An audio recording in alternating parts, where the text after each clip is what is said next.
United States of America and to the republic for which it stands, one nation, under God, indivisible, with liberty and justice for all. Thank you. And I'd like to announce that Chelmsford Telemedia is broadcasting this meeting live and also taping for later rebroadcast. First item on our agenda is the town accountant's report. The town accountant not being here, the town treasurer, John Souza, will step in and give that report. Good evening, everyone. Darlene has prepared a few handouts for you. The first one is it's a listing of all receipts through October 31st, and she has also attached a munis report behind it with all of the backup. And just to walk through some of that with you, so far things are looking good on revenues. Just to hit some of the bullet points. And in the local receipts category, this is a variety of different fees and different revenue sources. So some may vary. That's common. But motor vehicle excise, that's the big one. That's decreased by $69,000 from the prior year totals for October. I don't see any cause for concern at this point. Sometimes with the commitments, which are collections of bills that are sent out due to the timing, that can cause variations between the months. We'll actually know a lot more in January and February of the coming year when we get the large commitments for everyone that owns a motor vehicle in town. So that will give us a little insight whether things are staying the same or slowing down or whatever the case may be. Permit fee revenue, which is number 12 under local receipts, that's up significantly. That's up $338,000 or 90%. And you'll see that we've collected $714,000, or 62% of budget. As everyone that's probably been going around town knows, the construction projects are still very active. Also, our building commissioner has undertaken a couple of initiatives. He's updated the fee schedule during this year, and earlier this year, I should say.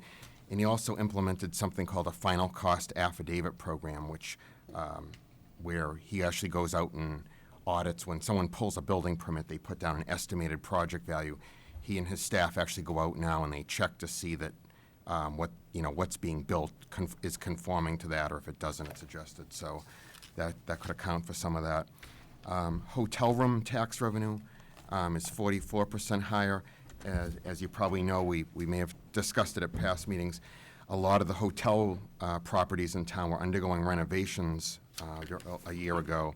And so now that a lot of those rooms have come back online, they're being rented out, and hotel tax revenue is been increasing again, which is good to see. Meals tax revenue increased $41,000. This through October only reflects one quarterly distribution from the state. And that's one of the highest totals. Although we don't receive any detail with this from the Commonwealth when it's provided to us, what we think may have occurred there is there was a recent restaurant that was sold, the Glenview, and you probably saw there was some back taxes owed to the Commonwealth, and as a result, there was also some local option meals taxes owed to the town. We'll monitor this going forward, but we think that may be part of the reason that we saw a significant bump in the last payment. And then finally, interest on investments. The town continues to benefit from the current interest rate environment. You can see our interest earnings are still doing well. So that gives you kind of the revenue summary. And then if we go forward, we're just going to skip by these. I know these are a little hard to read with the smaller numbers, so we wanted to provide you with hard copies. And then moving on to expenditures. Darlene's provided you a one-page summary of the total town budget that looks like this. This is just the expenditure side. And through November, basically the benchmark that you want to look at is basically if everything was spent evenly, it would be about 40%. There are always exceptions to that. As you go down the report, one area would be benefits and insurance, because we're required to pay our entire Middlesex County retirement assessment up front at the very beginning of the year. And this, in municipal administration, under that we have a lot in the IT area. A lot of our service contracts were required to pay the vendor at the beginning of the fiscal year. So you're not seeing a steady, 1/12 of expenditure every month. So the 40%'s a benchmark. But when I discussed it with our town accountant, she did not see any areas, to be concerned about on the expense side. So we'll monitor this going forward. And this gives you all of the functional areas of the budget. Everything is within its limit. Some of the next slides that you see, Darlene also provided you with balances for all of the various funds, which include our revolving funds for both the general government and the school department. So there's a number of funds there that you see. I'll just scroll through those. And if anyone has any questions, we can revisit that. These are just the Munis reports from Darlene.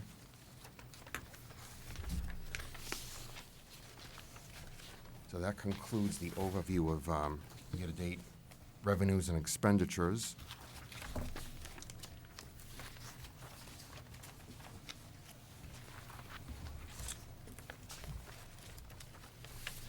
And moving on to capital planning.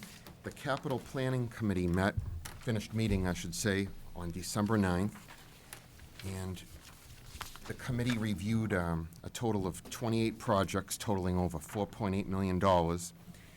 I've provided you with a list that has a vertical bar running down the middle of it. Looks like this. This is a list this shows all of the projects. 17 were recommended for funding. 2 of those were recommended at a reduced funding level. 9 were deferred, and 2 projects were withdrawn.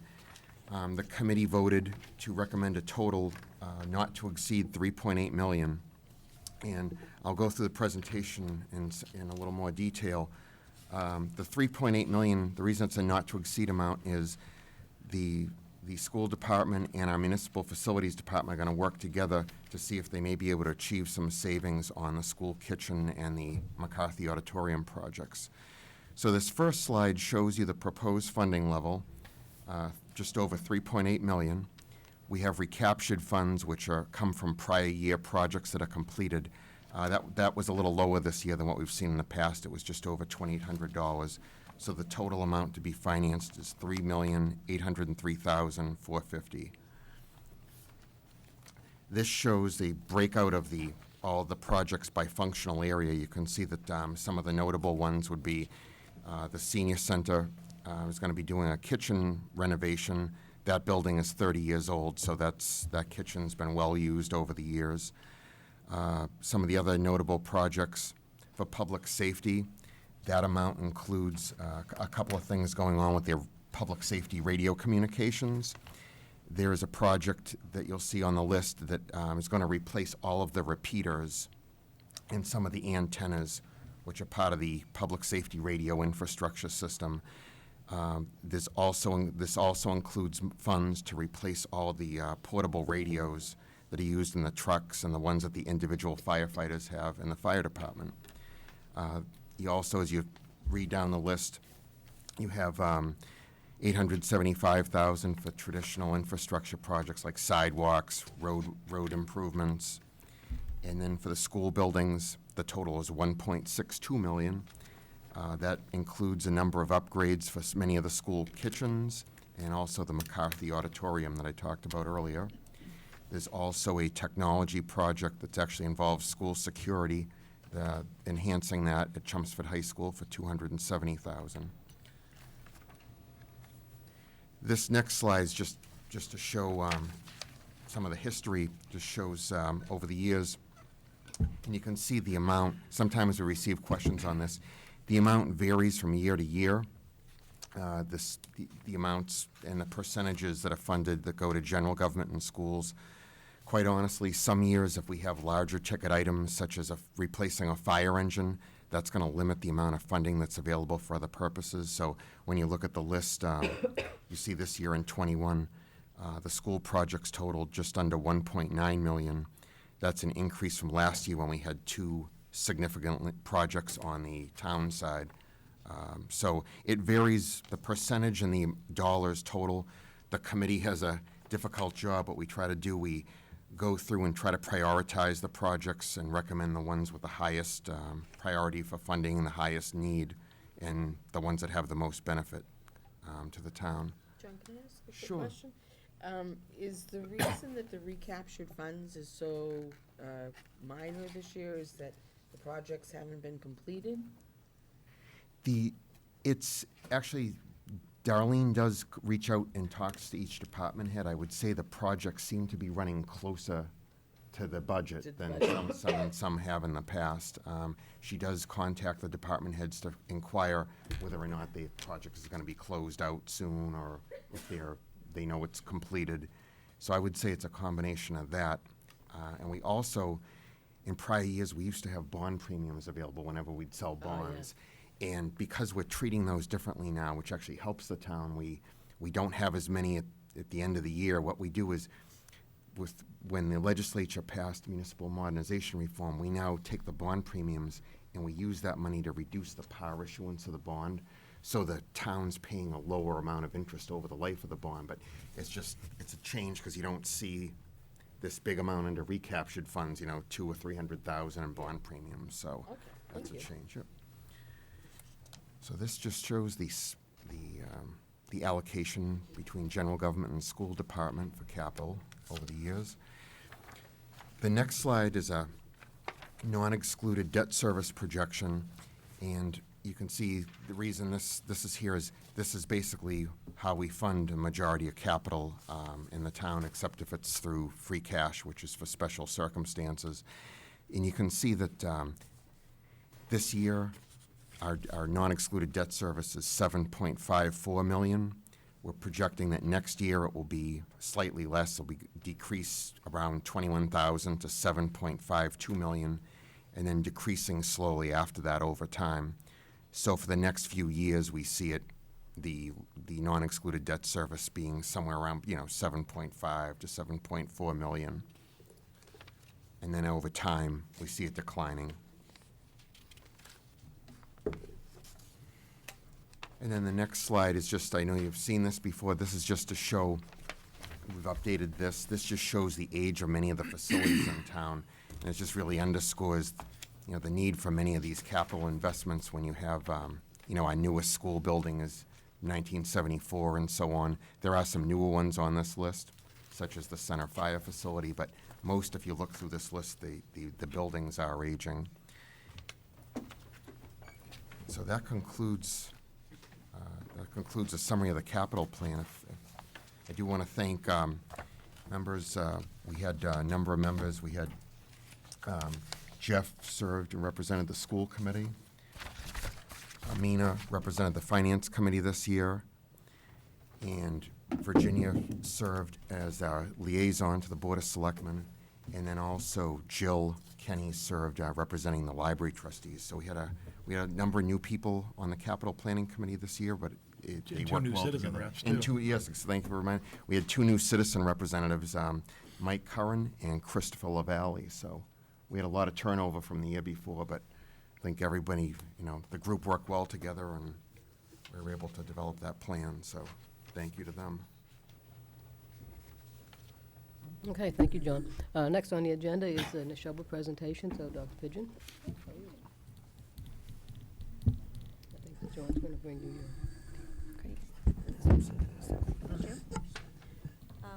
Thank you for inviting me. This is our second time attending this meeting, and it was wonderful to be here last year, and we were pleased to be welcomed back to share with you how we're doing regarding our FY21 budget development. The first thing I want to point out is the logo at the bottom of the screen was actually designed by one of our students. So just as we were just hearing about the age of many of the buildings in town, Neshoba Tech has also reached its 50th birthday, which is wonderful to celebrate, but also when we talk about capital planning will be a concern that we'll bring up as well. I also want to start with some wonderful news regarding two Neshoba Tech students. We just found out this week from the Commissioner of Education that 5 students in CTE, Career and Technical Education statewide, were selected to go forward for potential national recognition as a U.S. CTE Presidential Scholar. And one of the two Neshoba Tech students is from the town of Chelmsford, Elliot Gale. So I just wanted to have a special recognition for Elliot this evening. To have 2 of the 5 students statewide be from Neshoba Tech is absolutely wonderful and amazing. We're very, very pleased. Also want to share with you, as part of our 50th celebration, we did redo our website. So if you haven't had a chance to see it, please visit us at neshobatech.net. We've also gone mobile, along with our new website. We have a new mobile app, and we love to say it's everything Neshoba Valley Tech in your pocket. So if you get a chance to download it, all the news regarding our school, it seems to get the most interest on a snow day, which we practiced these last few weeks. But everything you would ever want to know about Neshoba Tech in the mobile app. And on to the budget. So in terms of the FY20 budget update, the current budget, we have had some unanticipated savings due to some staffing transition. Unfortunately, we've continued to see increases in costs that were unexpected, some of which special education costs, in addition to some transportation costs. And we've also found that supplies and materials in general, particularly for the technical program areas, everything that we've budgeted for just seems to be more expensive than what we thought it was going to be, which has just been a trend that we've noted across the building. Even so, we've been very careful, and we are on target. We do anticipate that our E&D will be under 5%. I did post our actuals for the last month on our school committee website on Board Docs. If you want to take a look at that, the actuals through November are up there. And the other piece to let you know is we did finish the MSBA roof project. We're still in the closeout phase with the paperwork, but we did manage to get the roof project done, which I was able to share with the Finance Committee earlier this fall. Overall, the project went very well, and we were very pleased to get it done without any disruption to the educational process at school.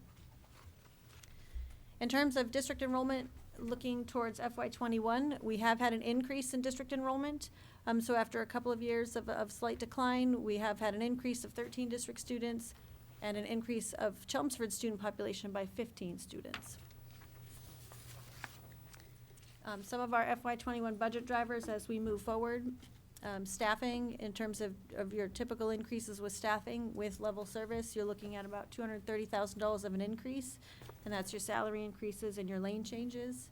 In addition, I think shared with you last year, we are in the next couple of years going to see a series of retirements, and with that with the retirements do come some buyback obligations that we have to put aside within the contract.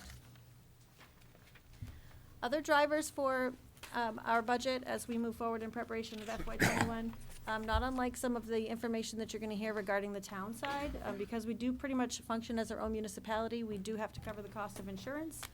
Middlesex retirement increase for us, 7% is what we're anticipating for FY21. We also know that we'll have continued increases in special education services and transportation. Our health insurance increases are looking like they'll be just over 5%, or about $88,000. We've also been recently informed that Westford has moved forward with a stormwater fee system, and Neshoba's fee for that stormwater system will be $8,500. And again, we do anticipate increases in other vendor contracts. So these are just our fixed costs moving forward as we're developing our FY21 budget. Other considerations, we know, and that all of us have been doing a lot of work understanding the Student Opportunities Act. We do anticipate there will be an increase in our minimum contribution for all of our towns. In addition, as I mentioned last year, we are working on a multi-year plan to wean off the use of our school choice reserves. So we want to continue to use school choice in each budget, but we've been spending more than we've been taking in an attempt to keep the costs controlled over time, but we can only do that for so long. We don't want to have a year where suddenly we don't have that and we can't make up the difference, and it would be a large adjustment to our town. So we're working on a multi-year plan as we move forward to do that. We're also taking a real hard look at our capital needs and working on multi-year planning for our capital as well. And we know that we need to make a firm commitment on OPEB. I know that was discussed last year, and we want to make sure that we set a firm commitment to OPEB and move forward with that as well. In terms of our capital needs, last year we did go through the process of a full facility assessment, and we did come out with several items that were identified as high need. One of them is actually not even on the list, and I'm pleased to share that it's because we received an $80,000 grant this year from the state, and we're able to cross one of those high needs right off the list. and that was for some safety and security upgrades in our building. One of the big ones that we do have to face is upgrades to our fire suppression system. In the beginning, when we were investigating this, we were worried we were gonna have to do a full replacement of our fire suppression system, which, as you know, is quite a costly project. It does appear now, after quite a lot of work, that we can do it in a phased approach. So we're going to start with the second floor. We felt like that made the most sense. So since if there's an issue, it will travel down to the first floor as well. So we'll start with the second floor and then the areas where we house our historical records. And the plan would be maybe over 4 years to replace the areas of the fire suppression system that are having issues. In addition, we have to do a project on our interior and exterior lighting. It's just antiquated at this point, and it doesn't speak to the software, the internal software, to be able to we have to manually adjust everything at this point. And then every year, we know we have to do some of the basics. We have to do parking lot repairs. We have a couple of exterior stairwells that are an issue right now. And just on a rotation, we're painting classrooms, technical programs, and replacing flooring as it goes. Some anticipated savings. I think I shared last year that we had entered into an innovative agreement with Greater Lawrence Technical High School. They had some excess solar energy credits, which we were able to purchase at a reduced rate. We have seen some significant savings in our electricity bill because of that, so that has been very positive. In addition, we continue to be as aggressive as we can in terms of seeking competitive grants, and that's really helped us to offset costs over the years. So to date, we've received $1.5 million in workforce skills grants, which is all poured directly back into technical program equipment. We also have a pending grant that's out there right now for culinary arts, and if we get it, I heard you talking about kitchen repairs. We know how expensive those are. If we get this next grant, we'll know hopefully soon. It will help to replace the walk-in freezer and cooler in our culinary arts department, which is a pretty significant cost. So we're looking forward to word on that grant. And we had also received 2 state grants, one to upgrade our Wi-Fi, and as I mentioned, one to upgrade more safety. Other budget considerations for FY21. I always like to share where we're at with our current stabilization. Again, this will be several years in a row. We do not anticipate funding stabilization. It's doing well, and it's within our 8 to 10% of our annual budget. OPEB, our liability was actually updated again, which is actually in our favor. It did go down. You can see our current balance, and again, we are working on an annual funding policy with our OPEB committee. And I, again, want to thank Paul Cohen, who serves on that committee and attends those meetings with us. Next steps in our process, we are currently reviewing all of the budget requests at the department level and at the department level and from the teachers. We're going through those, and then we have our formal school committee budget workshop in January. We'd like to invite you to our town officials breakfast, which we'll host again in our Viking Forum restaurant on Friday, the 31st, and we'll invite all of you to attend that breakfast. Our public hearing on the budget, February 4th, and then our first town meeting at the end of March in Westford. Any questions? I'll be glad to answer.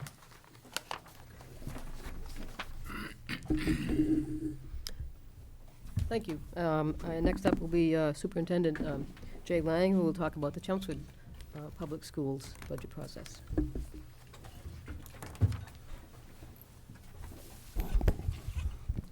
Thank you and good evening. I've got a couple of updates for you.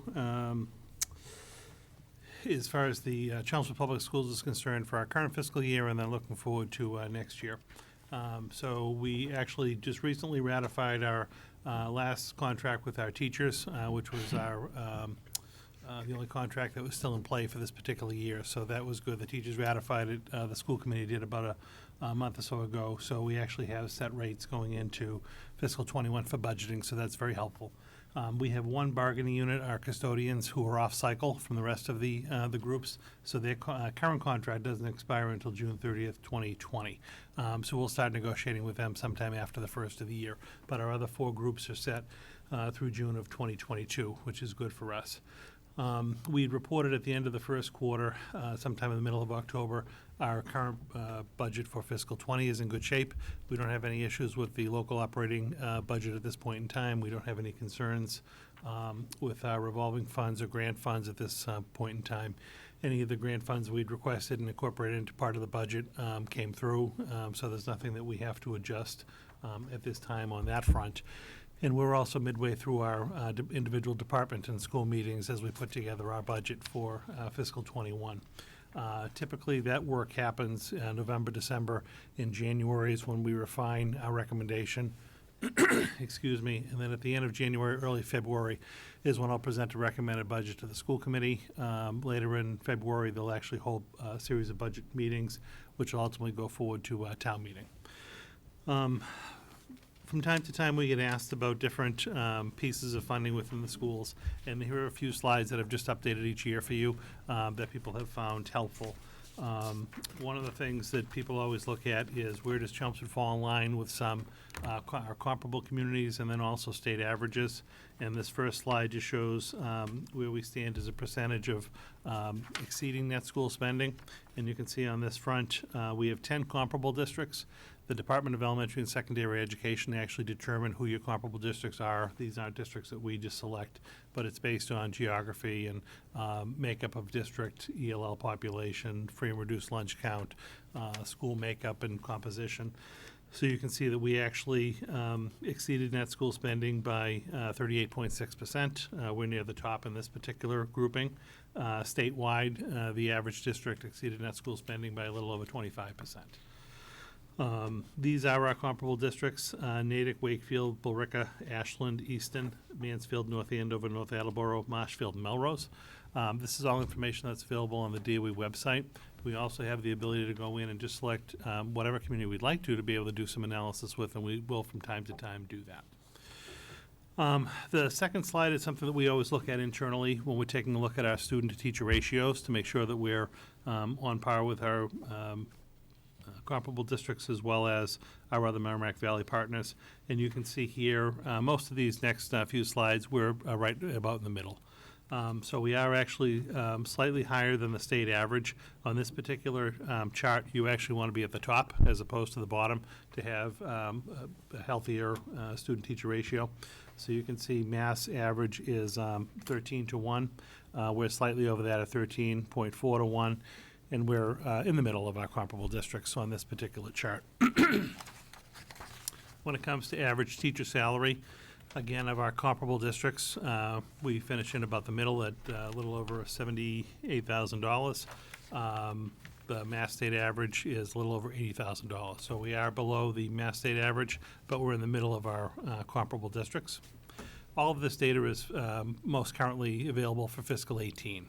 So these slides have all been related to fiscal year 2018. And then the last one that we take a peek at is our per pupil expenditures overall. So this is in-district students, out-of-district students, anyone attributed to Chelmsford. Again, we actually spend less than the state average across the board in this particular category, and we're about mid-range of our comparable districts. So there are 4 districts that spend a little bit more than us, and 6 districts that spend a little bit less. And I think that's one of the trends that we've seen year over year. We're right in about the middle of all these categories for our comparable districts. Again, we're not done formulating our budget yet. We're still mid-process, but these are some of the numbers that we know will hold true in the end. We typically look at wage increases and the non-wage increases as part of our fixed budget. So we're going to see a little bit shy of $1.8 million in what we categorize as fixed costs for our wage increases. So these are all of our contracts and known cost of living increases, step increases for our administrators, teachers, paras, support staff right down the line. And then we typically also have staff within their contracts that are allowed lane changes. So your steps go up and down, your lanes go left to right. And this would be if someone currently had a bachelor's or master's degree and moved on to get, say, a master's plus 30 or a CAGS or a doctorate degree. We have to account for that in our contract. And then on the non-wage side, actually it's not too bad this year as we're going through the budget. We have a little increase in regular education transportation. We currently have a 5-year contract, and we're going to be entering year 4 of that contract. Special ed increases, and this is largely due to having to add vehicles, not the actual contract cost going up that dramatically. It's a combination of the two. but we're going into year 3 of a 5-year contract with our special ed provider, and that's going to add about $80,000 to our budget. And then a couple of smaller items. Our cleaning contract with our nighttime cleaning services going into year 2 of 3. Again, just shy of $10,000 an increase on that front. And we assumed a 4% increase over actuals for utilities. That's a moving target, but typically that has worked for us projection-wise. So at this point of the game, we're still going through the process, we're looking at about a $2.1 million increase to cover our fixed or our carrying costs from fiscal 20 into fiscal 21. Happy to answer any questions now or at the end of the presentation. Might make sense to go through Paul's slides and see if things get answered, but then happy to answer anything else you might have. Okay, thank you. And Paul will finish up the presentations of the overall town budget. Thank you, and good evening, everyone, and thank you for taking time out of what's really, a hectic time of the year with the holidays, and especially this year, which we sort of lost a week with Thanksgiving falling so late. But the purpose of tonight's meeting, as you can see, is we're all really in this process that's going to consume a lot of our time in meetings over the next 5 months as we go from now to spring town meeting at the end of April. And so what I'm trying to do, and you're hearing from other departments and capital and so forth, sort of give you an overview. Obviously, the process isn't complete, but at this point, we really need to start thinking and also sort of understanding the challenges that are here, because it really will shape the discussions and decisions in the weeks and months ahead. And we're also paying attention to what's going on around us in terms of, the state had its revenue hearing last week. In terms of the forecast that they'll use for their budget number in terms of budget growth by the legislature and the governor. Although the state still hasn't finished the closeout of the last fiscal year, but that's a whole different discussion of what's going on over there. And also we're part of the recently enacted Student Opportunities Act, or the revision to the state education funding formula, which I'll touch upon as we go in a little bit here.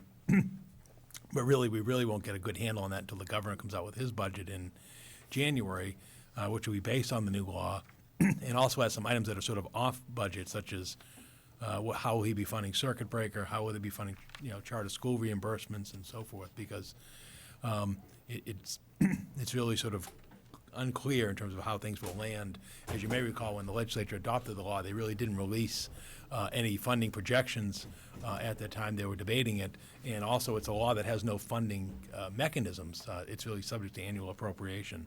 So we'll see how things unfold. But to get started, sort of looking at where we are for the year to date in terms of how is the town's, we're operating a $137 million operating budget. And again, many of you have heard my presentation in the past. It's very similar, but also there's others that are new to the table, and also others that are new watching. And so I sort of try to give an overview in terms of where we're at, and some pieces of information to sort of explain why things cost the way they do, and why taxes are what they are, and so forth, and how we operate. So the first one is we have a $137 million operating budget. Obviously, the major activity, the major service in the community is education. In terms of the appropriated budgets, in terms of departmental-wise, the public schools get 45% of that, or $61 million. The Neshoba tax assessment is $3.1 million. Our next major category of funding is benefits and insurance, health insurance, retirement assessment, and so forth. That's 18% of our budget, or roughly $25 million a year, that John cuts a check out to the retirement system or to the health insurance provider on a monthly basis. Debt service sort of falls next. Basically, 10% of our budget goes to debt service. Really about where and we've seen from our audit reports about where debt should be in a community in terms of percentage of budget. Public Works, the next major general government activity, $9.5 million, or 7% of our budget. Police falls at $7 million. Fire, $6.7 million. General government, human services, 3% of our budget, or $4.73 million. And then we also are charged by the state, and we also set for assessments in terms of state services. And we get hit for charter school assessments and so forth. And the overlay, which is basically the amount of funding that's set aside for property tax abatements, that's 3% of our budget, or roughly $3.7 million. And then the last major operational department of the town is the library. That's $2.1 million, or 2% of our budget. So what that means is when one gets the average single-family tax bill of $7,362, you sort of say, well, where does all that money go? Well, you do that same percentage formulation, and you can see roughly, again, on a departmental appropriation, it's, 3,300 of that is for the schools. Obviously, if you start factoring the benefits, insurance, and so forth, it's roughly half of that. And again, $147 from the average tax bill in town for a single-family home goes to Neshoba Tech. And you can see debt service, $736, and on down the line. And so again, it sort of gives an insight as to, where does the money go. The other thing I like to do is sort of look at where we've been in recent years, the last decade and the last 5 years. And if you look over the past decade, our budget's increased by 45% during the past 10 fiscal years. Fiscal years being obviously we run July 1st to June 30th. And then you look at it and say, well, our budget's growing equally or what's gone on? And if you look back over a 10-year period, there's been a significant increase in the assessment to Neshoba Tech of 75%. That really, and you'll see it in the 5-year thing, that really was when they came out of their building project. As we see, when communities undertake building projects, it tends to affect their enrollment. The next major one, obviously, is benefit insurance. That's slightly above the 45% at 49%. So for 10 years ago, where we are tonight, we're spending $8 million more in benefits and insurance. The one that's dropping, and you'll see this commonly, is debt service, where our debt service is roughly increased at half the rate of the budget over the last few years. And that sort of makes sense if you think about it. We really haven't embarked on a major capital project, as John sort of showed in the building thing. The last major building we built was the fire station. But in the meantime, we're paying off outstanding debt for both the sewer projects as well as the library and police station projects and so forth. And then you can see others that sort of fall in line. So that's sort of over 10 years. You start bringing in a little closer over 5 years, and you can see that you now see the Neshoba thing is really in touch with the budget, the 20% versus an 18.5% increase in the budget. The schools are in par with the budget growth at 20% or $10 million. The last 5 fiscal years are roughly $2 million a year. But you can still see benefits and insurance are sort of taking a bigger piece of our budget, roughly a third or roughly 50% above the regular rate of the budget growth, $6 million in benefits and insurance over the last 5 years. So that number is growing $1 million per year. And why we sort of point this out is people understand, well, why does the budget go up every year? Why is it my taxes go up and so forth? We really want to play this out. But you can see debt service has actually declined. Our debt service now is $337,000 less than it was when we were sitting in this room 5 years ago, or it's down 2.3%. Again, it shows the fact that we haven't borrowed for a major project. And at the end of my presentation, you'll see some items that may be under consideration for the future. So now your question is, well, what's the source of the funding for our budget? And not surprisingly, and we've seen this number grow and it's in the red, the budget's becoming increasingly reliant on property tax.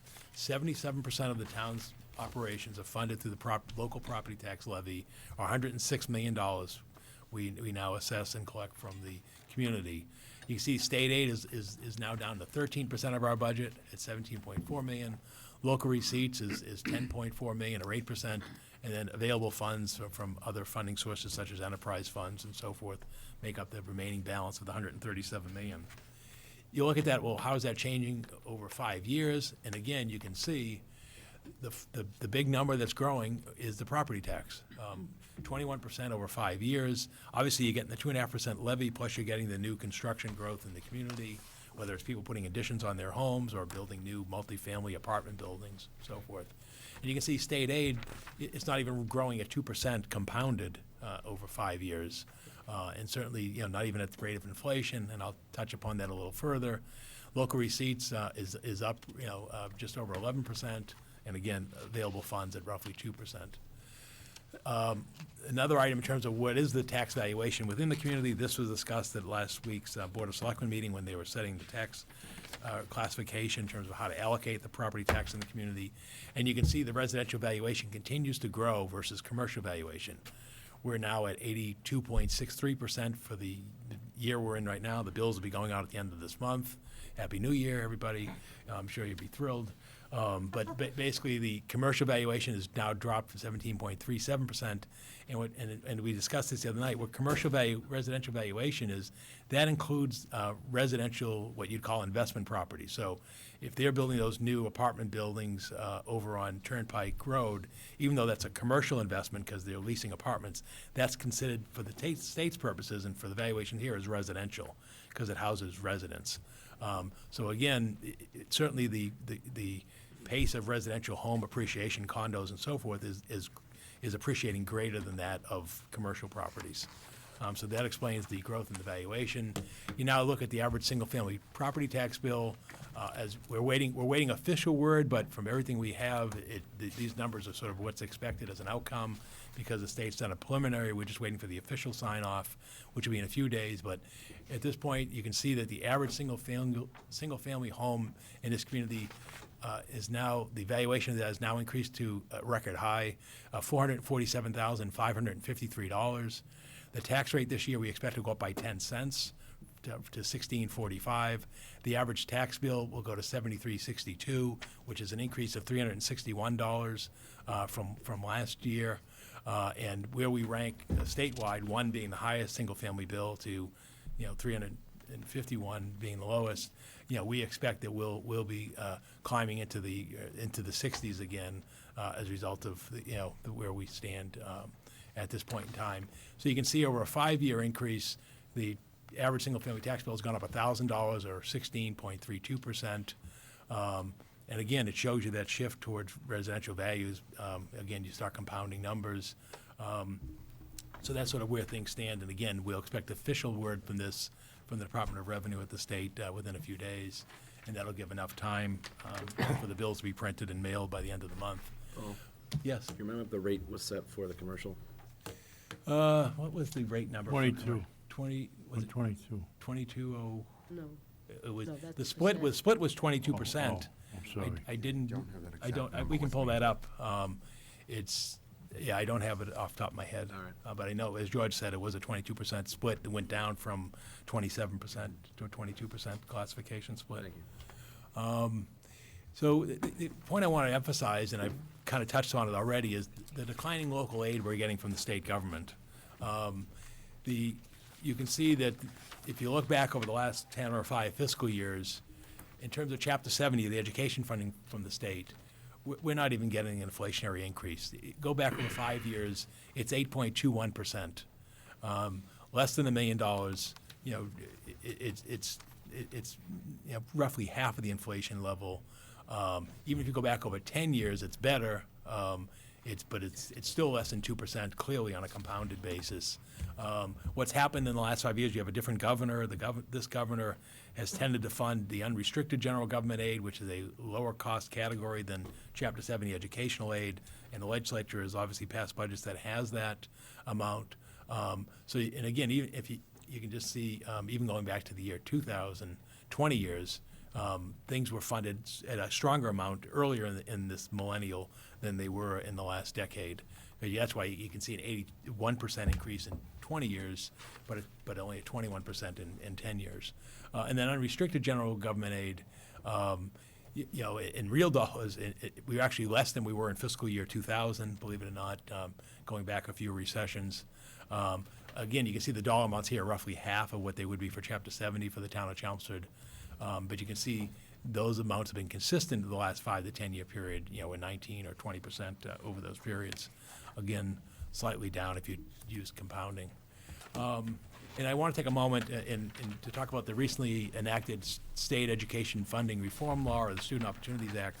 The last school committee meeting here last Tuesday evening, the school committee heard from Roger Hatch, who is really a statewide expert on education funding, having sort of lived the system and now sort of helping out communities. I know he also helped out Neshoba Tech in terms of what does this new law mean in terms of communities and so forth. And the law is very laudable, although what we'll hear in the next few moments from Chelmsford is it really is not going to provide any relief for the town of Chelmsford.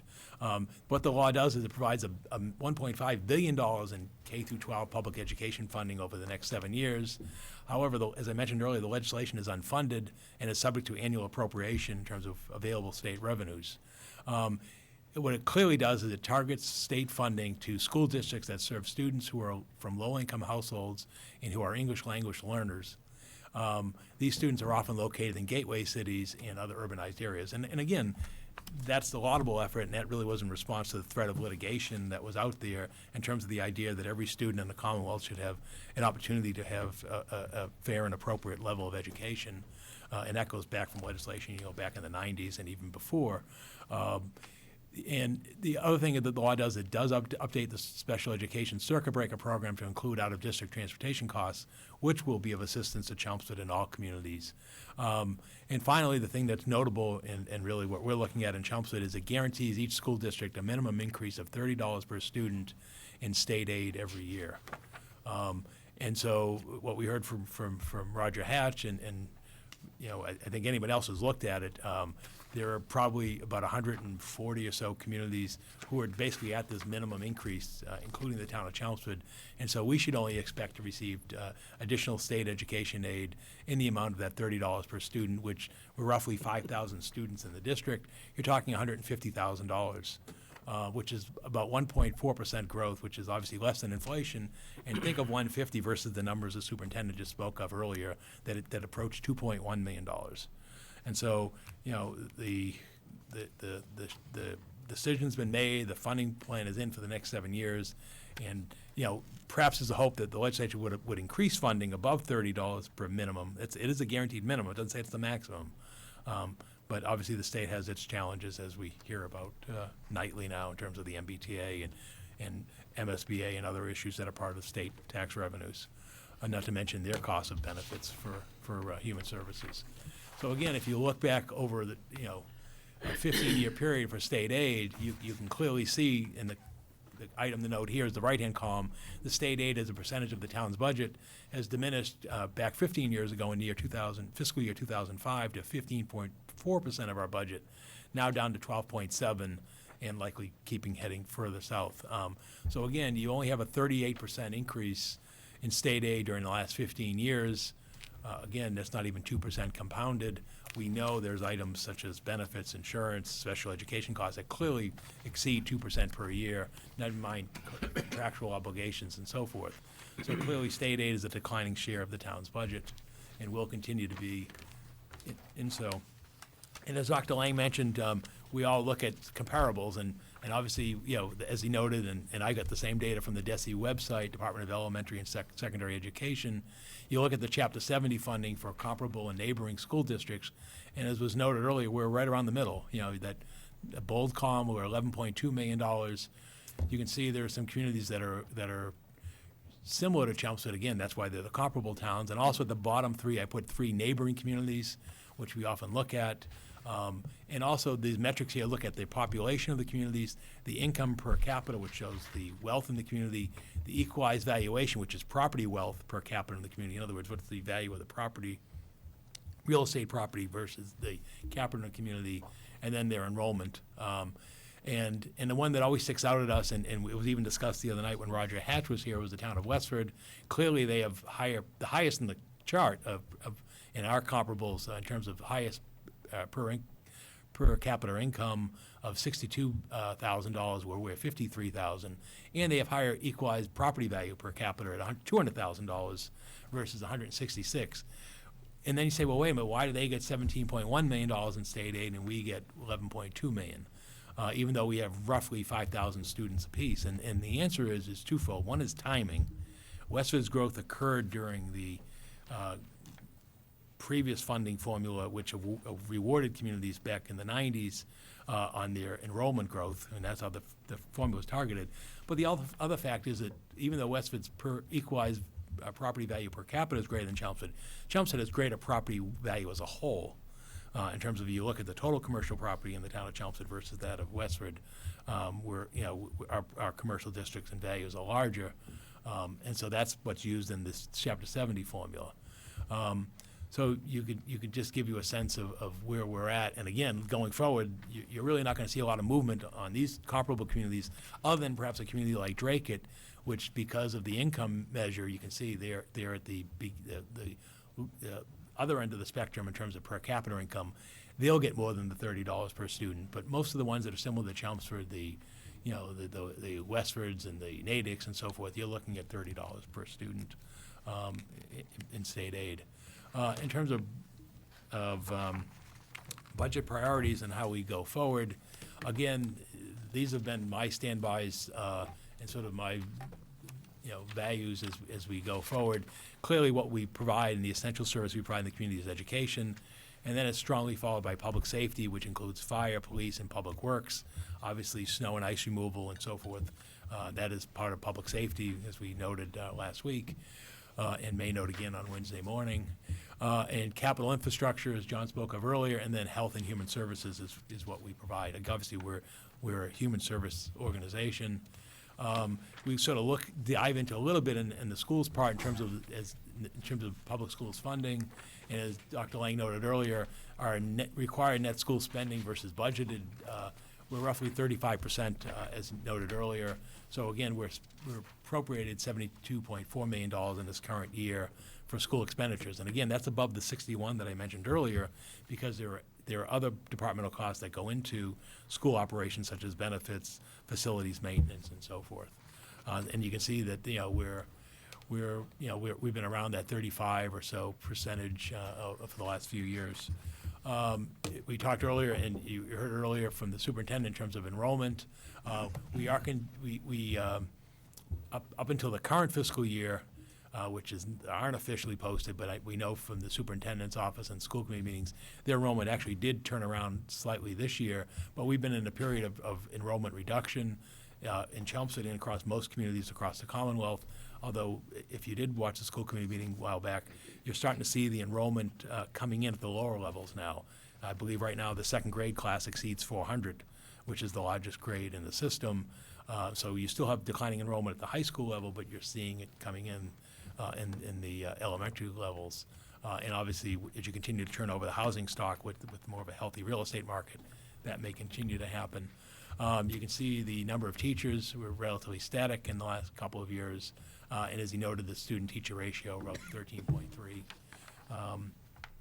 He noted per pupil expenditures, the most recent data that's available out there, because they're still sorting through the FY19 data that was reported, that closed out last June 30th. The most recent data was roughly $15 per student for expenditure for a child in the Chelmsford Public Schools.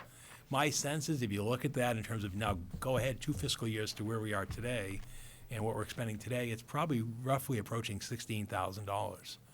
So, people often sort of get astonished on the one hand about the average single property tax bill, growing and being roughly $7,400. Well, you're more than double that to educate a child in the school system, in the public schools in Chelmsford. Again, looking at per pupil expenditure comparison, as we noted, those communities that are identified by the Department of Elementary and Secondary Education and our neighboring communities, and I think this one's even better in a graphic form, as the superintendent noted earlier, Chelmsford's right in the middle. You see we're right there next to Westford. Tewksbury is at the one end of the spectrum, and Melrose down at the other end, and Drake and so forth. So again, Chelmsford likes to hit sweet spot is to be in the middle of the cost and comparison. Other item that we're always paying attention to is circuit breaker reimbursement. Circuit breaker is special education reimbursement from the Commonwealth to communities to assist in extraordinary special education costs. And as I noted, going forward in fiscal 21, that will now include a transportation component. Fortunately, this year the state ultimately met its obligation of 75% under the law, so we're roughly getting $3 million in reimbursement out of $4 million in net costs to the community for 80 students, which again, you can see we're sort of leveling off there at 80 for the community. In terms of the other issue of school choice enrollment, you can see, the numbers are slightly down in fiscal year 19, and again, those were conscious decisions by the school committee in terms of, again, ensuring suitable class size, and again, that will get revisited in the meetings ahead in terms of for fiscal year 21, in terms of opening up spaces. Usually it's done, as the superintendent and school committees can attest, usually it's done at the high school level. You're sort of more stable there, you know what you have. So that's, the other interesting part of that is where do the students come from who come to Chelmsford? And roughly the big predominantly source of that is Lowell. Of the 48 or so students in school choice, 40 of them come from Lowell. And you can see the district received about $271,000 in fiscal year 19, which again was the year that ended last July 30th. And then the question is, where are the students going? We roughly get assessed by the state for roughly 35 students who are not in the district. The predominant source of that is almost half is Westford. 16 and a half, students would be charged to us from the state to attending the Westford Public Schools. And then one that's growing is this one at the bottom, actually it's the last two, is this virtual high school. You now have over a dozen, and that seems to be growing, and I haven't seen this in prior years, but in terms of, but it's probably not surprising if you think about it. We're in a increasingly technology world where students, even in our own schools, are on laptops and iPads and so forth, and so it ought not to be surprising that many people who do homeschooling or so forth are looking towards virtual high schools and virtual schooling. So again, we also continue to enroll almost 116 students in charter schools, obviously the predominant one being Innovation Academy, and that assessment last year from the state, remember I talked about state assessments, was roughly $1.6 million for the charter school, a reallocation of funding by the state. So again, if you look at the Chapter 70 thing on the one hand, you also got to look at the assessments on the other hand in terms of how the community actually nets out in terms of education funding. Average teacher salary, again, this comes from the state website, as Dr. Lang noted, is just under $80,000 back to fiscal year 19. So obviously we're over 80 at this year, and fortunately he does have predictable numbers going forward in terms of where that goes in the next two budget cycles. And then looking at Neshoba Tech in terms of our enrollment at Neshoba Tech, you saw how I spoke to about the big increase over a 10-year period, but more stable in the last 5 years. You can see if you go back to fiscal year 12, you had 133 students, and you can see now, as of October 1st of this calendar year, we have 201 students. So you can see, an increase of roughly, 15 in the last year, but actually if you go back over 5 years, it's only 16.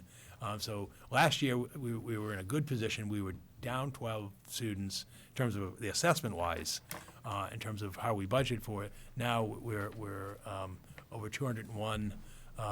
So we have to factor that out, and you'll see that in later on in the presentation when I talk about how I'm budgeting for that.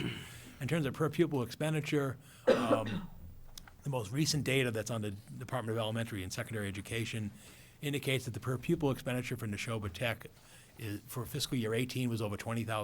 It was $20,530.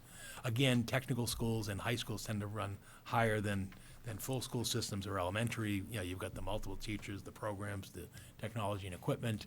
My venture to guess today, if you look at the roughly almost $1,000 per increase in the last 5 fiscal years, it's probably fair to assume that in today's operations of where we're operating this current fiscal year, that the per pupil expenditure likely exceeds $22,000 per student.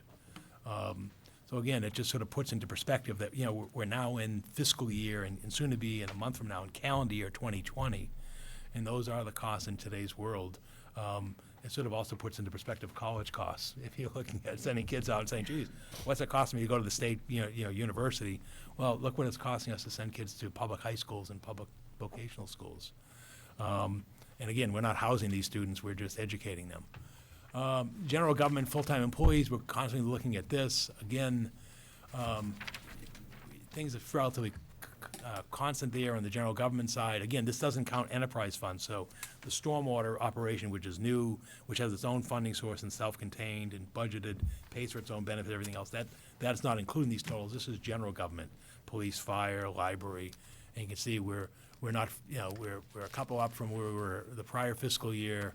And going back historically to fiscal year 2008, we're up less than a dozen employees. The other thing we look at is inflation. I spoke earlier about the whole idea of inflation and so forth.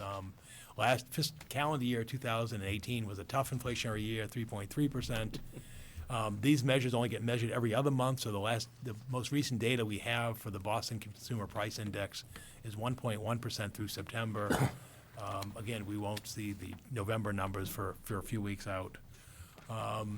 So now we sort of have all that sort of historical and anecdotal and snapshot data. We sort of look at, well, what are we looking at going ahead in the operations of the town? And again, our goal in the summary, as you're probably sensing here, is the story is we're really in a maintenance budget. You will not hear in the conclusion of my remarks anything about any additional positions or any new services.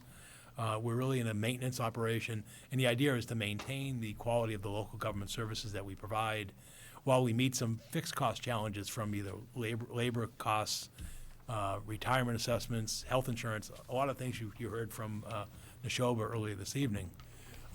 Let's look at the Neshoba Tech enrollment a little deeper. As we noted, as you heard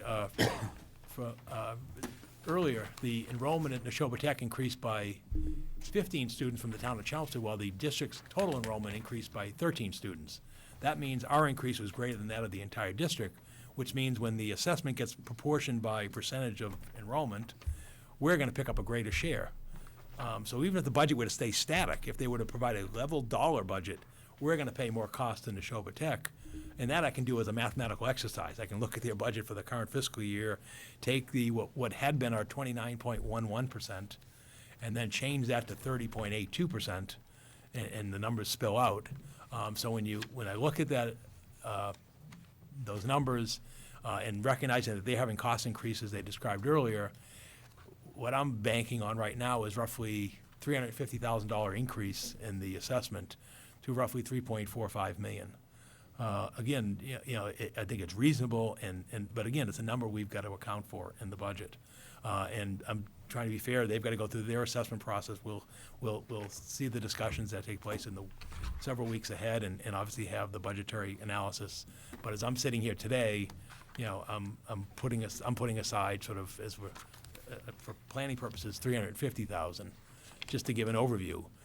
Now looking at employee pay schedules, you heard Dr. Lang speak earlier on the school side, which is roughly twice the number of employees of the town side. He had almost over $1.9 million to meet their contractual and personnel obligations. On the town side, it's roughly under $1 million. $975 is what I have, which is the fact of a 2% cost of living adjustment to the pay scales for the non-union employees.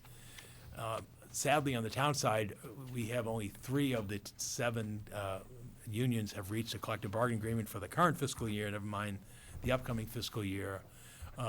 That being, we've not reached agreement with the police sergeants union, which goes back, as you know, this will now be a 4th year. The firefighters union, we're heading towards arbitration in a process in Boston in probably the first quarter of fiscal year, the calendar year. And the public safety dispatchers and clerical unions will be done more locally. Our hope and expectation is we can get those into town meeting in April. So again, I'm putting aside $975, again, just as an overview like the superintendent gave earlier, in terms of from Neshoba Tech, about 5%. That's what I'm feeling is at this point. And again, you've got to recognize that a couple things happened, what caused that number to rise. One is your claims experience as a community in terms of high-cost claims and overall claims. And the other one is your enrollment.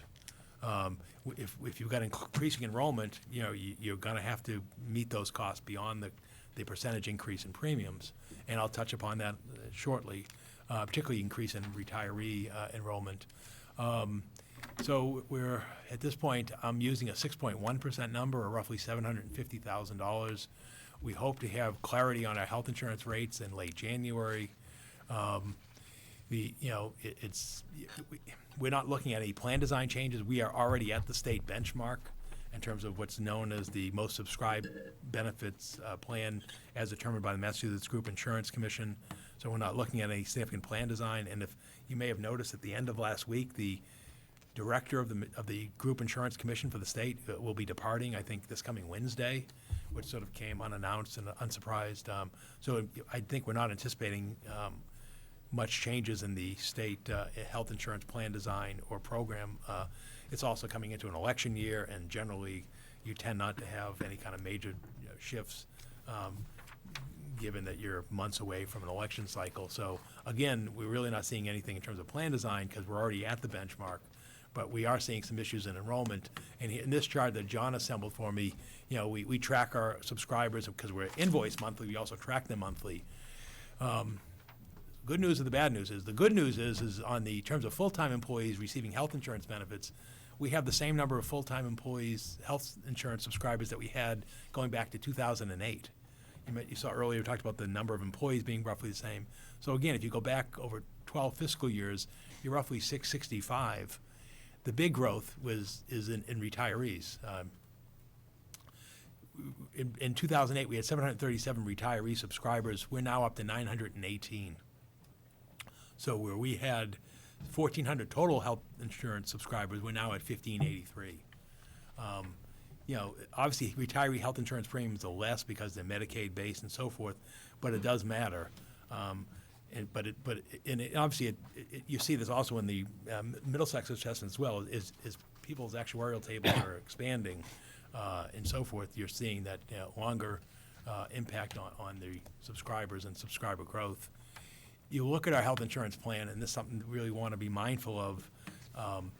Right now, the current fiscal year for our benchmark plan, which is our HMO Blue family plan, the total annual premium for that is roughly $24,000. The town pays 75% of that, or roughly $18,000. Budget ahead 5% for next year, you're almost at $19,000. So it's important to note that, and this is why we monitor this, is if let's say you add a $40,000 or $50,000 employee in public works or a school system, what have you, you also got to factor in roughly $20,000, or in this case, $19,000 for health insurance benefits, assuming they're going to take a family plan, not to mention other cost benefits related to that, such as how it affects your Medicare tax, how it affects your workers' comp, and so forth. So, this is something to be mindful for, and as you'll see in my remarks ahead, we're not foreseeing any additional positions on the general government side in the year ahead, just because of the constraints that you'll see adding up when we start accumulating all these numbers. Middlesex County Retirement, our assessment is known, and the reason it's known is it's done on a 2-year cycle. This is the second of the 2-year cycle. You can see the number is $9.5 million.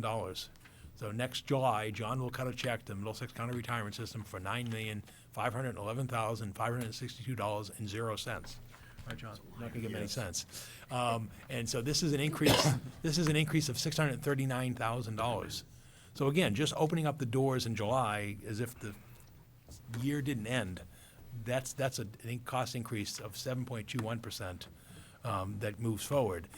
Right now, the retirement system is meeting in a few weeks because they now got to start the new valuation for 1/1/20. That'll become the basis that we'll hear about next summer, next fall for the next 2 fiscal years. But again, this is a 2-year assessment. This is the final year. You can see the 7% number is a common number, Chelmsford and so forth. They are actually, doing that, and that all goes, and here you can see what's driving all this. And the key category is the 5th column, payment on unfunded liability. So of that $9.5 million we're going to pay next fiscal year, $8.15 million is for the payment on the unfunded liability. And just look up that column, you can see why that's growing. It's more than doubled in the last decade. And sadly, the unfunded liability is still roughly about 50%. And right now they're closing in on about 15 years to the end point of the funding schedule to be fully funded under state law. You say, well, how can this be happening? What's going on?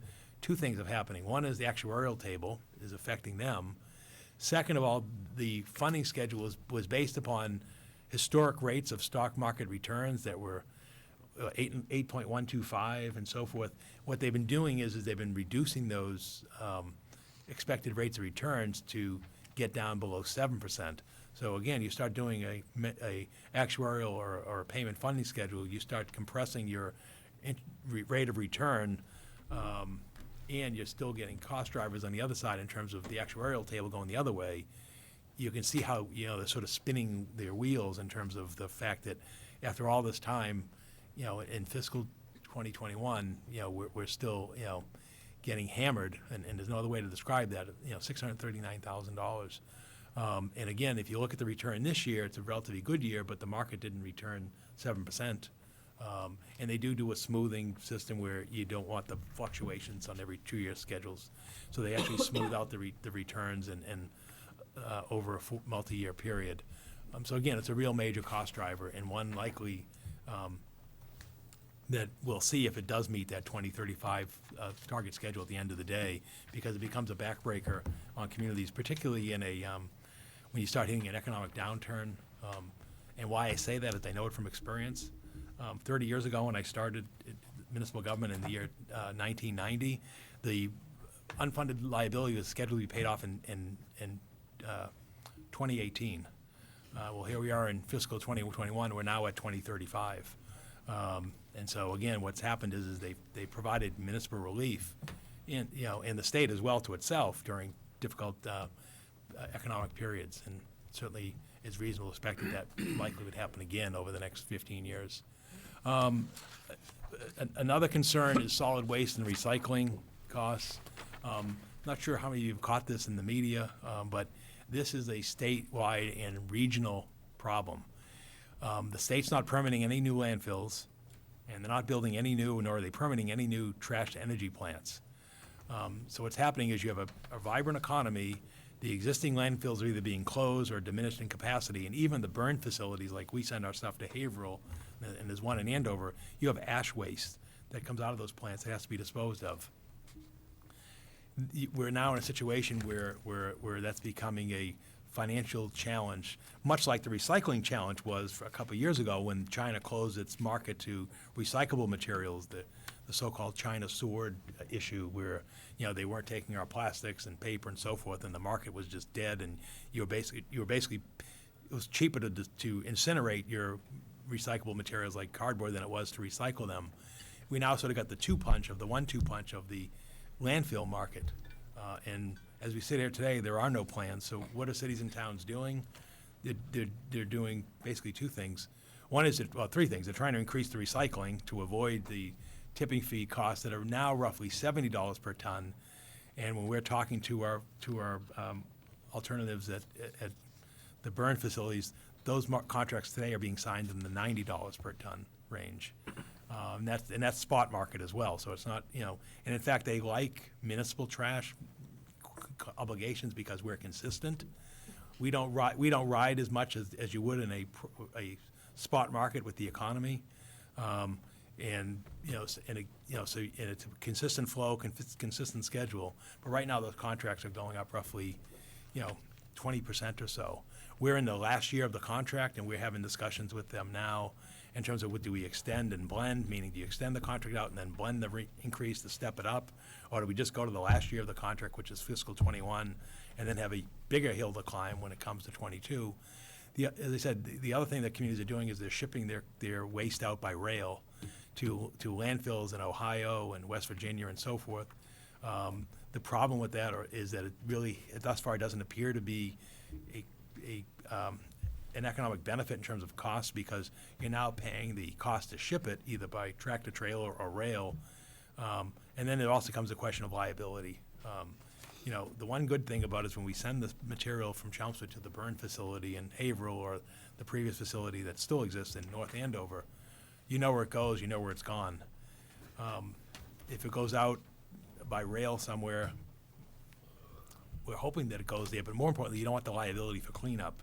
As communities experience, you may recall a decade ago with the waste oil disposal, when communities permitted and shipped their materials appropriately to a facility that was known as the Beatty Waste Oil Facility in New Hampshire, and then all of a sudden there was a environmental cleanup, and they went back and assessed everybody who disposed of oil there to pay for the cleanup. So again, the normal increase in the collection costs of roughly 2%, which is $40,000, and then under the contractual one of the disposal cost of $80,000 puts us up to $120,000 for solid waste and recycling at a minimum at this point in time. Facilities maintenance. John noted earlier, we have 26 buildings in the community, not to mention numerous playgrounds and fields, and everything is aging annually. So we're seeing costs driven by that. And also the recently enacted OSHA, or the Occupational Safety and Health Administration standards, are also requiring increased maintenance and safety costs. So we've got $100,000 budgeted for that increase in the year ahead. Another one that's, again, affecting not only Chelmsford, but really affecting the nation, it's the whole issue of property insurance. you know, whether it's a result of the severe storms or what have you, and the fact of the real market is replacement costs to replace buildings has risen significantly along with the construction market. And you see that in what it would cost you to build a new high school, or what Billerica's expended, what Lowell's going to expend. So obviously, if you get insurance on Chelmsford High School, we have a replacement cost policy. Because you certainly wouldn't want to be covered only by a value replacement cost, because you could never, what the building is worth today in a depreciated state would not get you a high school to run in the future. So when they provide premiums for replacement costs, those numbers grow with the market. And as we said earlier, there's two things driving the market. One is the construction replacement costs, and the other one is the property and casualty market is undergoing significant increases in premiums for rate of returns. And then there are other more nominal things like workers' comp that grows with your payroll. So we budgeted a 9% increase of $70,000 on insurances. Medicare tax is clearly a payroll tax. We're now going to exceed $1 million in Medicare tax for the upcoming fiscal year. So the $45,000 increase, or 4.6%, which again grows with your payroll, would put us at $1.03 million. So again, you start assembling the budget drivers. I've used $2 million for the school department for the Chelmsford Public Schools. You saw the superintendent look at budget drivers or fixed costs of 2.1. You start put that into the equation. You put that in with Neshoba Tech, my estimate of their assessment increase. The other items I went through, the employee compensation, $975, health insurance, $750, Middlesex retirement known at $639,000, solid waste recycling, $120,000, facilities maintenance, $100,000, property casualty workers comp, $70,000, Medicare tax, $45,000. You're over $5 million, and that's not enhancing anything. That's just keeping the doors open from what we're doing today to next July 1st. One thing I will note, the bit of good news is, and John noted about this, and you saw this in my slide over multi-year projections, where our debts, and it's notably it's our excluded debt, which you remember is the ballot debt for excluded debt projects, primarily the sewer project. Although there are other things such as the DPW land acquisition costs and so forth, that's falling this year by $580,000, or over 13.75%. But unfortunately for the operating budget, since those are exempt from Proposition 2.5, that $580,000 decline doesn't free up any money in the operating budget. That basically means is when we submit the tax rate to the state and do the calculations next year, the allowed increase under 2.5, it will be then added to the excluded debt service, mostly, as I said earlier, for the school project. That number will go down $580,000. So therefore, when you say, well, why does you have a little bit of relief there, but again, it doesn't help us in the budget planning process. So now that's sort of the expenditure side. Now flip over to the revenue side. Property tax revenue, again, this is simple math at this point. Our total base levy, again, this is without the excluded debt, is $101.8 million. You take 2.5% of that, that's $2.5 million. And then we're forecasting new growth at $1.6 million. At this point, that gives you roughly $4.14 million is going to the full levy capacity in the levy limit. Obviously, new growth is the uncertain part. That'll be known as the assessors complete their work. It'll be the value as of June 30th of this year, so roughly 7 months from now.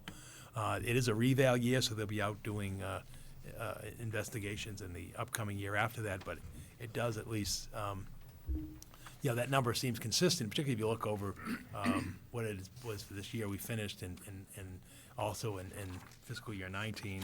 So again, roughly $4.14 million in property tax level. State aid, as I mentioned earlier, the $30 per increase in Chapter 70 education aid is roughly $150,000.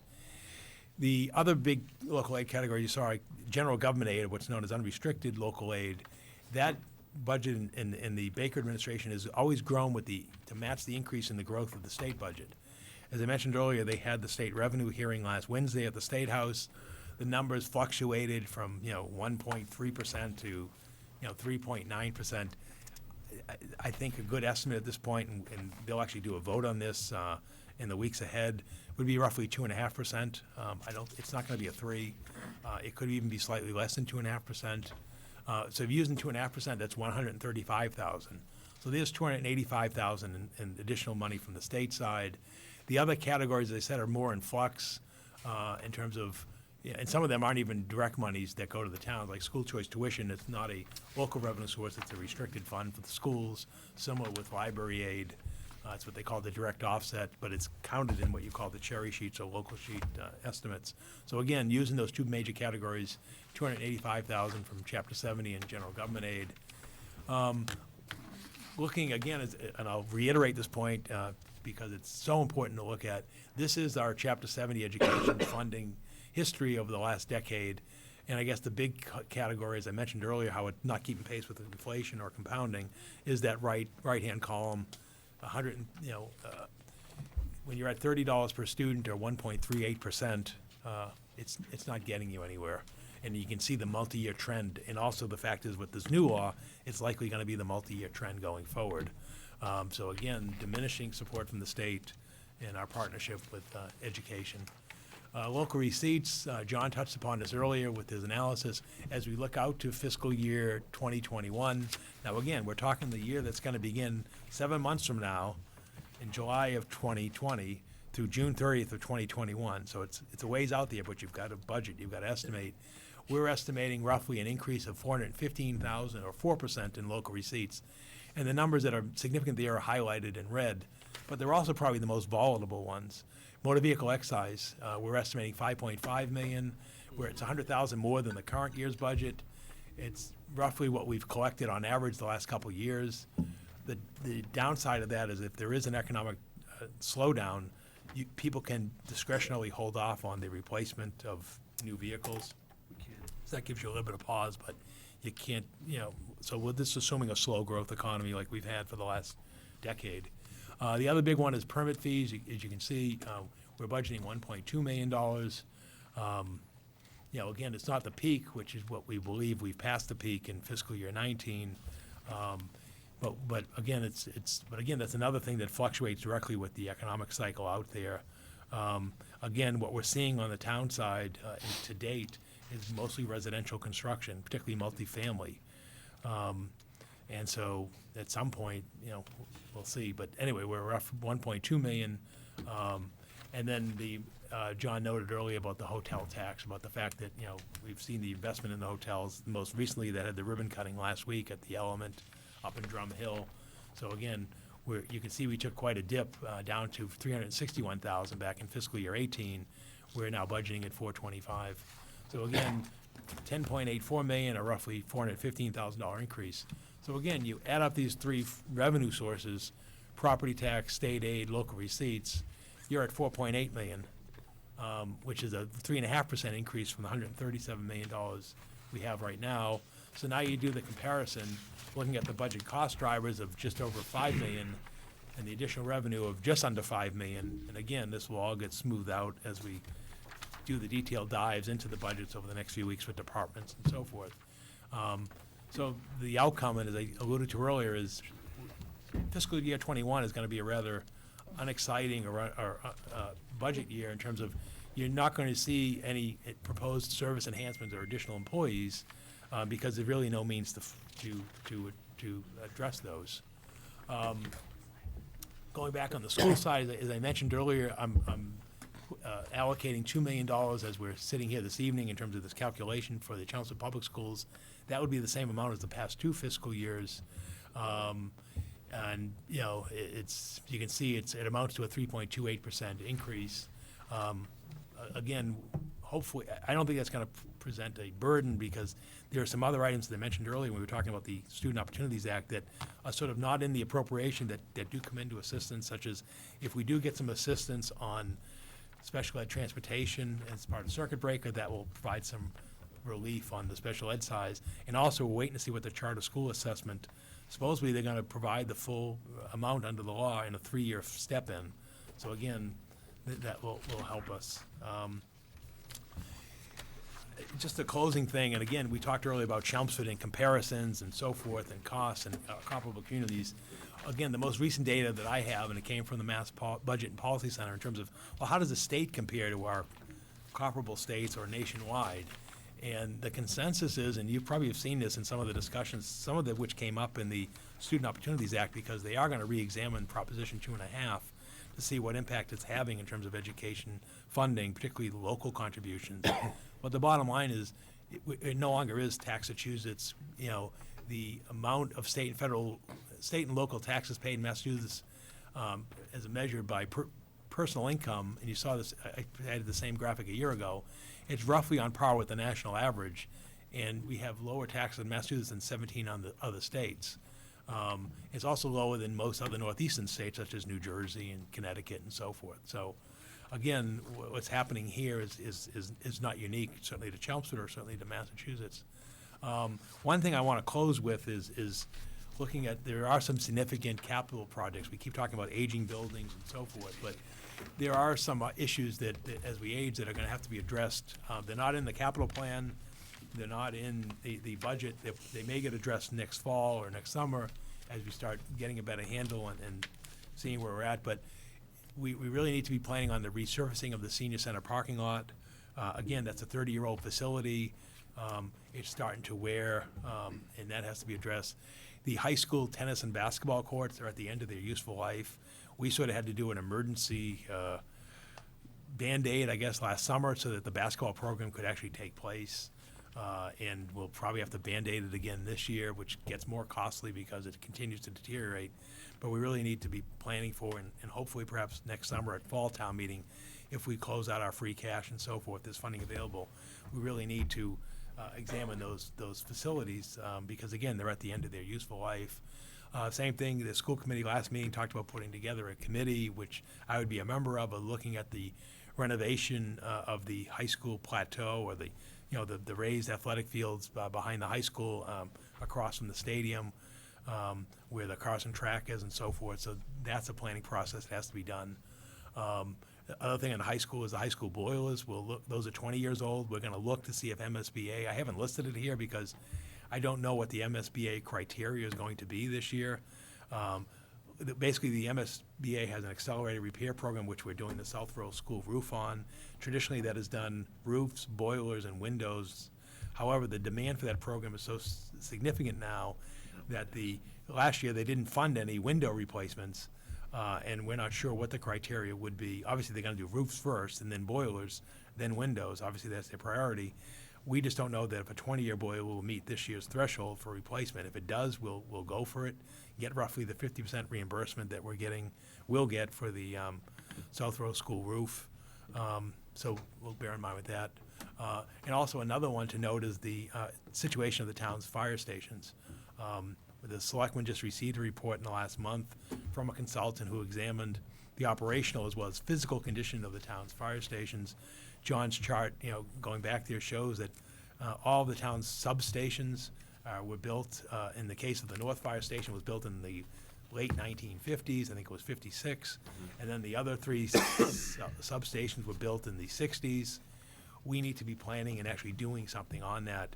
And so I think the target is I'll be speaking to the Selectmen on Monday evening, a week from tonight, about charging the Permanent Building Committee with looking at a renovation and expansion of the North Fire Station.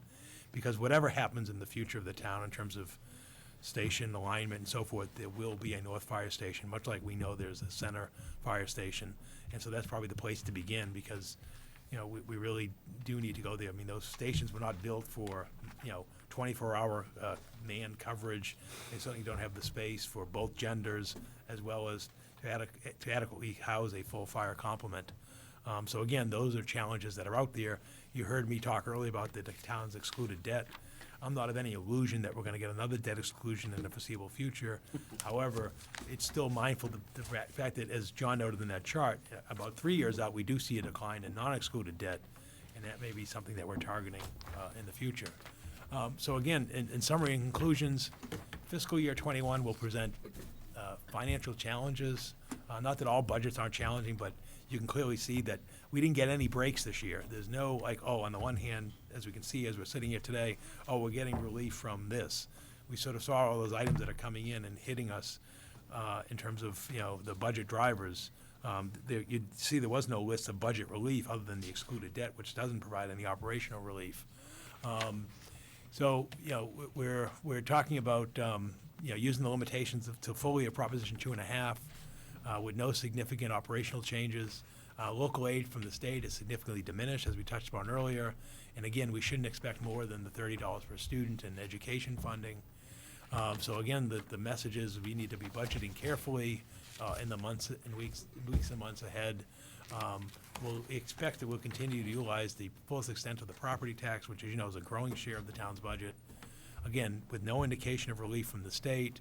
And again, we have to be very mindful of employee benefit cost increases, because they're not going to diminish over time, whether it's on the OPEB side or also on the real operational annual costs such as premiums.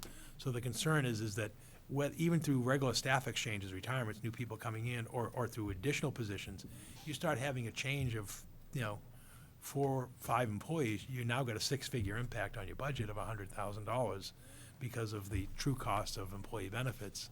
And also the thing in the back of our minds, and it was in the back of the state officials' minds last week when they heard from the economists, the treasurer's office, and the Department of Revenue is, the forecast is for a continued economic slowing and hopefully not a recession in the near future. So with that concludes my remarks, but just noting that my deadline, and I will meet that in order for the Finance Committee to function, and obviously the schools to get their project done, is I will release the proposed fiscal year 21, actually, operating capital budgets on Monday, January 27th. That if you have any questions, again, now that's sort of the end of the formal presentations. I appreciate your patience going through what was a large amount of material, but I think hopefully it gives some context to what we're looking at as we sit here this evening. So thank you, Madam Chair. Okay, if anyone has any questions or general comments, Chelmsford Telemedia has asked that you speak into a microphone to help folks at home be able to hear you. So any questions, comments from anyone? A lot of information, but okay, Emily, go ahead. Yeah, so looking at the increasing costs of trash disposal, and the fact that recycling is not going as advertised in the 90s, should we be looking at composting? And is that something that the schools can help out with, given the amount of waste produced at the schools, given that, we have a technical, I don't know how much agriculture is done there, but we could be producing dirt for our farms, for our gardens. Yeah, there's 2 things on that. One is some communities have municipal composting sites where you can bring material and leaves and so forth, and they'll compost them. We looked at that maybe, half dozen or so years ago. We looked at using the former DPW facility on Richardson Road as a municipal recycling and composting site. That was quickly poo-pooed, for lack of a better word, because we're too close to the aquifer for the North Chelmsford Water District. So we really don't have an identified site for municipal composting. The other thing we've looked at in terms of composting was there are some communities who have done pilot programs on having a third method of collection at your curbside. Your solid waste, your recycling, and then your food compost. In addition to, I guess, your textile compost with the pink bags. Thus far, we just haven't seen that to be any way economically viable in Chelmsford. So we will continue with the recycling committee and the sustainability manager of looking to enhance and support composting. And I'll reach out to her again tomorrow to see if there's methods to continue to promote and enhance the composting, because every ton that isn't disposed of, and particularly in food waste, as you said, it also has environmental benefits as well. But that would also take care of some of our cardboard too, because that's really good for food compost. It balances out a lot of the cons of composting food. So, Thank you.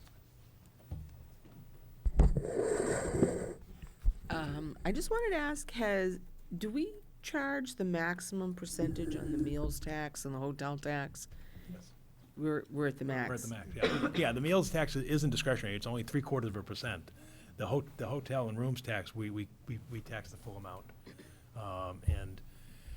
So yes, the answer to that is yes. We're a full community on both of those. The one that we're not at full tax on is the community preservation. We're 1%, not the 3% is the maximum there. But yeah, we're full.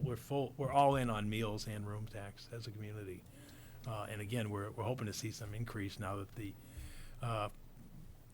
majority of the hotels, almost all the hotels, have been renovated. And in discussions when we were there with the folks who renovated the Element and Drum Hill, and has also done the Best Western and done the Holiday Inn Express, they're hopeful to do a renovation of the Radisson, and perhaps in the year ahead, because that's sort of the last piece of the puzzle in the community in terms of hotel space that hasn't been addressed in terms of updating.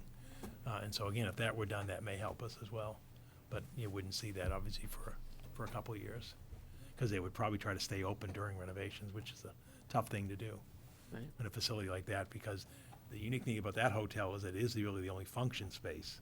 You can't just say, we'll use our other facilities at Best Western or Holiday Inn Express or the Element, because there's no function space in those hotels. So for them to do a real renovation of kitchen and facility space as well as the rooms at the Radisson is going to be quite a challenge. Okay, anybody else?